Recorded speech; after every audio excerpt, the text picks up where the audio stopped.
Okay let's start. Okay तो consumer surplus को हमें समझना है यहां से। तो basically what we can see here is जब हम एक यूनिट ऑफ एक्स कंज्यूम करते हैं, ठीक है, कोई भी कमोडिटी से फॉर एन इंस्टेंस, तो हमें कितने का सेटिस्फैक्शन मिलता है? 5 का सेटिस्फैक्शन मिलता है, ठीक है।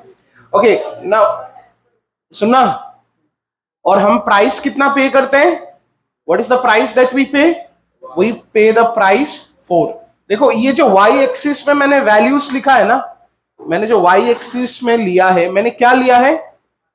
दो चीज को लिया है, एक है प्राइस एंड दूसरा है marginal utility in terms of, कोई प्रॉब्लम है क्या? हाँ, marginal utility in terms of money, and मैंने क्या लिया? प्राइस भी लिया है। यहां पर समझना चीज को, प्राइस विल बी कांस्टेंट। इसका मतलब क्या है? जब भी मैं एक यूनिट इस कमोडिटी का एक्वायर करूंगा, मुझे सेम प्राइस देना पड़ेगा। जब मैं फर्स्ट यूनिट कंज्यूम करूंगा, मुझे कितना देना पड़ेगा? 4 रुपए देना पड़ेगा। जब मैं सेकंड यूनिट कंज्यूम करूंगा, तब भी मुझे कितना देना पड़ेगा? 4 रुपए देना पड़ेगा। तो मैं क्या करता हूं ना, मैं पहले से यहां से एक लाइन ड्रॉ कर देता हूं। This line basically shows the price. It is going to be constant at every unit. मैं थर्ड यूनिट कंज्यूम करूंगा, तब भी चौथा 4 रुपए देना पड़ेगा, ठीक है। अब चलो हम यूटिल्स के बारे में, सेटिस्फैक्शन के बारे में थोड़ा समझते हैं। मतलब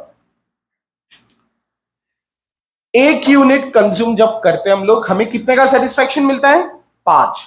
जब दूसरा यूनिट कंज्यूम करते हैं, हमें कितने का सेटिस्फैक्शन मिल रहा है भाई?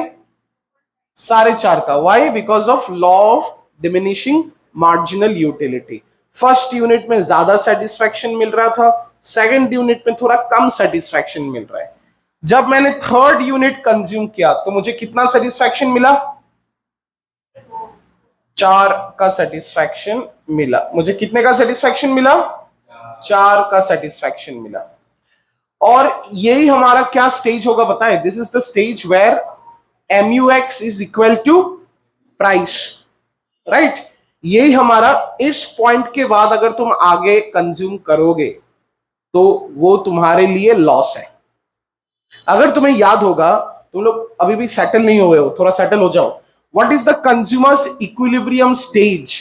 MUX must equal to price of X. This is in terms of money, quite obvious. और ये भी जो है, ये भी इन टर्म्स ऑफ मनी है। जब भी तुम्हारा MUX प्राइस से इक्वल हो जाएगा, जो तुम प्राइस पे कर रहे हो, then we will say that ये हमारा मैक्सिमम सेटिस्फैक्शन है, ठीक है। इससे हम आगे यूनिट्स कंज्यूम नहीं करेंगे। क्यों करोगे?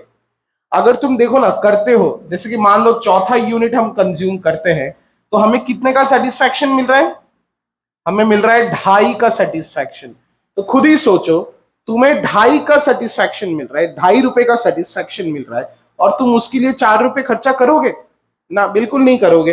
तो ये तो तुम्हारे लिए एक लॉस सिचुएशन हो गया ना। क्यों तुम चौथा यूनिट कंज्यूम करने जाओगे ही, जहां पे तुम्हें पता है कि मुझे सेटिस्फैक्शन सिर्फ 2.5 रुपए का ही मिलने वाला है। ओके, अगर हम पांचवा यूनिट कंज्यूम करते हैं, तो हमें कितने का सेटिस्फैक्शन मिलता है? 0। तो यहां पर तो हम कभी भी जाना नहीं चाहेंगे ना, कोई भी रैशनल कंज्यूमर जाना ही नहीं चाहेगा, ठीक है। अगर इसको ज्वाइन करते हैं तो क्या आता है, देखते एक बार।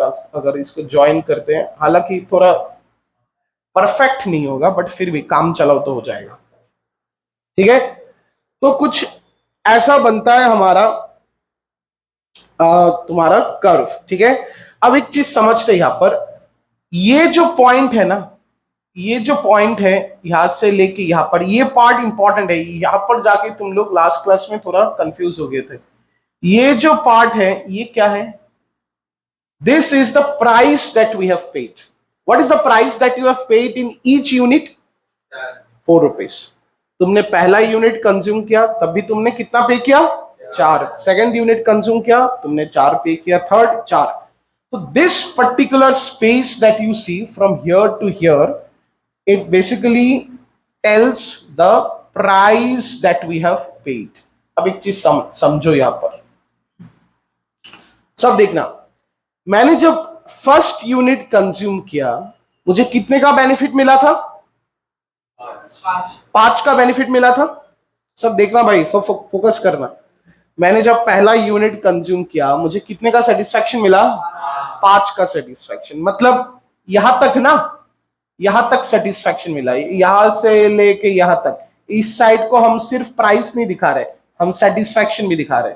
मतलब यहां से यहां तक, ठीक है, हमको सेटिस्फेक्शन मिला। ओके, क्या मैं कहूं मुझे जो 5 का सेटिस्फेक्शन मिला, वो सेटिस्फेक्शन क्या ज्यादा है compare to the price that I paid? मुझे जो सेटिस्फेक्शन मिला, क्या वो प्राइस से ज्यादा सेटिस्फेक्शन मिला? हमने कितना प्राइस पे किया? 4 रुपए, और हमें सेटिस्फेक्शन कितने का मिल रहा है? तो क्या, मैं तो वही पूछ रहा हूं, जो हमें सेटिस्फेक्शन मिला, क्या वो हमने जो प्राइस पे किया उससे ज्यादा है क्या? हाँ। तो this is a situation which I can write in this manner: MUX is greater than PX. Yes or no? Okay, कितना ग्रेटर है? 1. ओके, क्या ये 1 यहां से या ये है? क्या ये 1 यहां से है, ये इतना तक है कि नहीं? ये पार्ट को ये बेसिकली एक्सप्रेस कर रहा है, दिखा रहा है यहां पर डायग्राम पे। तो ये जो पार्ट है ना, फर्स्ट यूनिट कंज्यूम जो तुमने किया करके, जो तुम्हें ये 1 रुपए का ज्यादा सेटिस्फैक्शन मिल रहा है, इस पार्ट को क्या कहा जाता है? Consumer surplus. मैं फिर से रिपीट कर रहा हूं, तुमने कितना पे किया? 4। तुम्हारा सेटिस्फैक्शन कितना मिला तुमको ऑल टुगेदर? 5। बट 5 में से 4 तो प्राइस ने खा लिया। हमें कंज्यूमर सरप्लस का अगर मुझे फॉर्मूला पूछो, फॉर्मूला क्या है पता है? Formula is MUX minus price of X. What is the formula for consumer surplus? MUX minus price of X. What is the MUX in this case? Can you please tell me? When I consume the first unit, मेरा MUX क्या था? 5. मुझे कितने का satisfaction मिला था और मैंने सिर्फ कितना पे किया? तो 1 is my consumer surplus. You know what is this 1? जो एक्स्ट्रा सेटिस्फेक्शन मिला over and above the price that I have paid. तो क्या मैं रुकने वाला हूं इस सिचुएशन में? नहीं। मैंने लास्ट क्लास में भी बताया था, जब मेरा सेटिस्फेक्शन प्राइस से ज्यादा होगा, कोई भी रैशनल कंज्यूमर नहीं रुकेगा। वो क्या बोलेगा? चलो मैं और खाता हूं, ठीक है, बिकॉज भाई मैं प्राइस 4 ही रुपए पे कर रहा हूं और 5 रुपए का कौन रुकना चाहेगा? ठीक है, तो उसने और खाया। ठीक है, देखो अब वो सेकंड यूनिट पे जाता है, सेकंड यूनिट कंज्यूम करता है। सेकंड यूनिट कंज्यूम करके कितने का सेटिस्फेक्शन मिल रहा है बताओ? 4.5। ओके, मतलब यहां तक का सेटिस्फेक्शन। अगर मैं ये पार्ट देखूं, ये पार्ट, व्हाट इज दिस? बताओ ना, ये पार्ट और स्पेसिफिक चाहिए मुझे।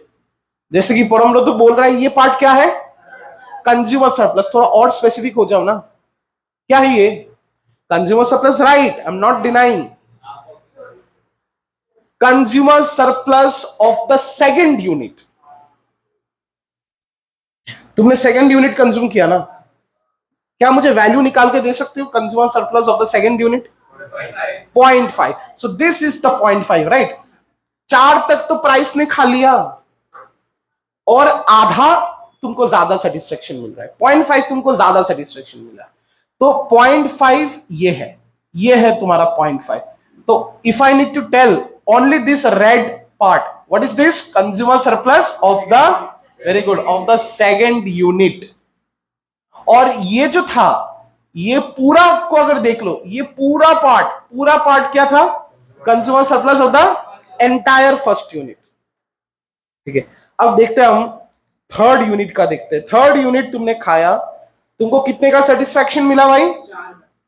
4 का। हाँ बिल्कुल, 4 का सेटिस्फेक्शन मिला। अब मुझे बताओ, क्या इस सिचुएशन पे तुम्हारा MUX प्राइस से ज्यादा है? क्या है? इक्वल है। मतलब इसका मतलब क्या है, तुमको जितना सेटिस्फेक्शन मिला, MUX मतलब तुम्हें जितना सेटिस्फेक्शन मिला इन टर्म्स ऑफ मनी, और तुमने जो प्राइस पे किया दैट इज एग्जैक्टली इक्वल। तो इसी पॉइंट को हम क्या कहते हैं, हम कहते हैं कि कंज्यूमर जो है वो इक्विलिब्रियम पॉइंट पे रीच कर चुका है, अब वो और आगे यूनिट को कंज्यूम करने का सोचेगा भी नहीं। ठीक है, तो अगर सोचता है, देखो ना, खुद ही देखो, चौथा यूनिट वो कंज्यूम करता है, चौथा यूनिट कंज्यूम करता है, उसको कितने का सेटिस्फेक्शन मिल रहा है, 2.5 का सेटिस्फेक्शन मिल रहा है। उसने प्राइस कितना पे किया, 4, और 4 से नीचे का सेटिस्फेक्शन, यहां पर कंज्यूमर सरप्लस नहीं, कंज्यूमर डेफिशिएट हो गया। कितने का डेफिशिएट, अगर मैं इसको हाईलाइट करूं, यहां से लेके यहां तक उसका डेफिशिएट है ना, कितने का डेफिशिएट, 1.5, नुकसान है उसका, तो कोई क्यों नुकसान उठाएगा भाई, तो ये वो अचीव करेगा ही नहीं, वो यहां पर जाएगा ही नहीं। ओके, तो this part is the consumers equilibrium part. Okay, यहां पर ना एक और क्वेश्चन पूछा जा सकता है, एक और क्वेश्चन पूछा जा सकता है, what if the price comes down. फिलहाल व्हाट इज द प्राइस, 4 रुपए। What if the price of the commodity falls down. Okay, say for an example, let me assume the price has fallen down to 2.5 rupees, 2.5 rupees, 2.5, फिलहाल तो ये था ना, ये था। ठीक है, now what if the price falls down to not 2 point, say for an example 3 rupees, this is 3, the price falls down to 3 rupees. Now in that case what will happen, you tell me, अगर price 3 रुपए पे आ गया है, तो क्या कोई इंसान, कोई rational consumer, okay, whatever I have drawn right now by considering 4 as the price, हमारा कंज्यूमर्स इक्विलिब्रियम पॉइंट क्या था, 3 यूनिट का। ठीक है, अगर मान लो प्राइस ऑफ द गुड्स 3 पे आ जाता है, ₹3 आ जाता है, तो क्या हम थर्ड यूनिट पे रुक जाएंगे क्या, नहीं। क्यों नहीं रुकेंगे बताओ तो, क्यों नहीं रुकेंगे हम, बिकॉज हमारा जो MUX होगा, थर्ड यूनिट पे जो हमारा MUX होगा, थर्ड यूनिट पे हमारा MUX क्या था, 4, और हमने प्राइस जो पे किया था वो कितना प्राइस पे किया है, 3, मतलब नया प्राइस पे मैं पूछ रहा हूं। तो ऑब्वियसली क्यों रुकोगे तुम, तुम्हें 4 का सेटिस्फेक्शन मिल रहा है और सिर्फ तुम 3 ही पे कर रहे हो, तो तुम्हें तो कंज्यूमर सरप्लस हो रहा है। जब तक हमें कंज्यूमर सरप्लस हो रहा होता है हम रुकते नहीं भाई, हम आगे का सोचते हैं और खाना है। ठीक है, तो सर चलो सर एक और यूनिट खा के देखते हैं, क्यों, बिकॉज प्राइस ड्रॉप हो गया है और मेरा जो पॉकेट में इनकम है वो मुझे अलाउ कर रहा है कि भाई और खाओ, तो मैं क्या करूंगा, और खाऊंगा। और जब मैं और खाऊंगा क्या होगा, as per the law of diminishing marginal utility, मैं जब और खाऊंगा क्या हो जाएगा, मेरा सेटिस्फेक्शन फॉल कर जाएगा।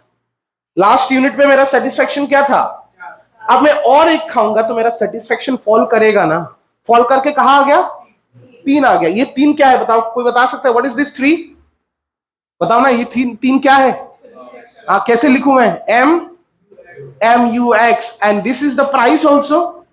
तो जब मैं और एक यूनिट खाऊंगा मेरा सेटिस्फेक्शन फॉल हो जाएगा, एंड तब जाके मैं वापस से इक्विलिब्रियम पॉइंट पे आ जाऊंगा।